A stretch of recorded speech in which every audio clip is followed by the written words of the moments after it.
എടാ ദ്രോഹി, നീ ചെയ്ത ചതി മൂടി വെക്കാൻ വേണ്ടിട്ട് നമ്മള് പെടാപ്പാട് പെടുവല്ലായിരുന്നോടാ? അതിന്റെ പേരിലല്ലേ ലക്ഷ്മി അവളുടെ അമ്മയും കൂടെ നമ്മളെ മുൾമുനയിൽ നിർത്തിയത്? എന്നിട്ട് നീ തന്നെ അതെല്ലാം കൂടെ വിളിച്ചു പോവാണോടാ? മര്യാദക്ക് നടന്നതൊക്കെ കണ്ണനെ അറിയിച്ചോളാം. അത് ഞാൻ വിശ്വനാഥന് കൊടുത്ത വാക്കാ.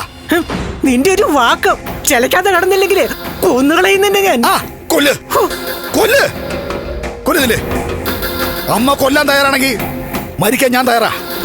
എഴുന്നേറ്റ് പോടാ. എഴുന്നേറ്റ് നടക്കാൻ എന്റെ കാൽ ഒടിഞ്ഞിരിക്കുക. അല്ലെങ്കിൽ ഞാൻ എത്രയും വേഗം പോയി കണ്ണനോട് വിവരം പറഞ്ഞേനെ. പെട്ടെന്ന് പോയി നോക്ക്, കണ്ണനാണോ നോക്ക്.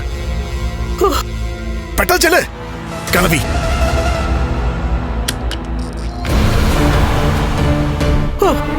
നീ ആയിരുന്നോ? മോളെ മോളെ ലക്ഷ്മി, എന്റെ പൊന്നു മോളെ ലക്ഷ്മി കുട്ടി, വാ മോള് വാ. എന്താ ഞാൻ നോക്കിയിരിക്കുന്നേ?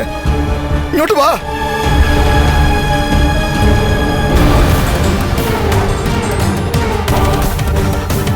മോളിങ്ങി വാ മോളെ.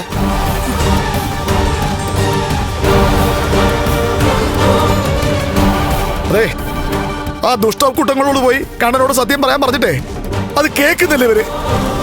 നേരത്തെ ആ ഗുണ്ട വന്നായിരുന്നു, മാർക്കോ ഗുണ്ടേ. അവനോട് ഞാൻ കാര്യങ്ങളൊക്കെ പറഞ്ഞായിരുന്നു. അപ്പോഴെങ്കിലും കരുതിയതാ അവനെങ്കിലും പോയി പറയുമെന്ന്.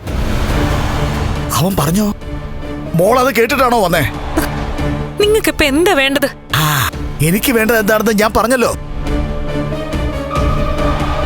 വിശ്വനാഥനെ ലോറി അടിച്ചു കൊന്നത് ഞാനാ.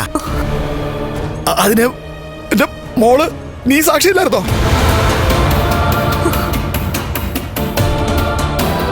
അത് ചൂടാറുന്നതിന് മുമ്പേ പറയാൻ പറ്റിയില്ല.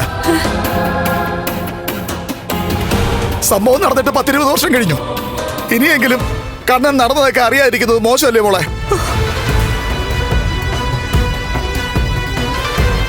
അതുകൊണ്ട് കണ്ണനോട് സത്യങ്ങളെല്ലാം പറയണം. അവനെല്ലാം അറിയണം. അറിഞ്ഞു കഴിഞ്ഞാൽ പിന്നെ വിശ്വനാഥൻ വരുമ്പോ അവന്റെ മുമ്പിൽ എനിക്ക് ഉത്തരം മുട്ടി നിൽക്കേണ്ടി വരില്ലല്ലോ. അവനോട് പറഞ്ഞെന്ന് പറയാലോ. രാത്രിയാവുമ്പോ വിശ്വനാഥൻ ഇവനെ കാണാൻ വരുന്നെന്നായി പറയുന്നേ. അത് പറച്ചില്ലല്ലോ, വരുന്നുണ്ട്. അവൻ എന്റെ കൂടെ തന്നെ ഉണ്ട്.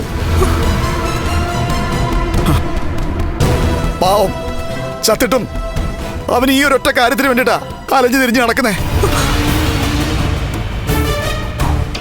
അവന്റെ മോൻ സത്യം അറിയണം. അവനെ കൊന്നാണെന്ന്. കണ്ണേട്ടന്റെ അച്ഛനെ കൊന്നതാണെന്ന് കണ്ണേട്ടനറിഞ്ഞ പിന്നെ അച്ഛന്റെ കൊലയാളിയെ മോൻ വെച്ചേക്കൊന്നും തോന്നുന്നുണ്ടോ? പിന്നെ കണ്ണേട്ടൻ നിങ്ങളെ ജീവിക്കാൻ അനുവദിക്കോ? എനിക്ക് ജീവിക്കണ്ട മോളെ. എന്നെ അവൻ വന്ന് കൊല്ലുന്നെങ്കിൽ കൊന്നോട്ടെ.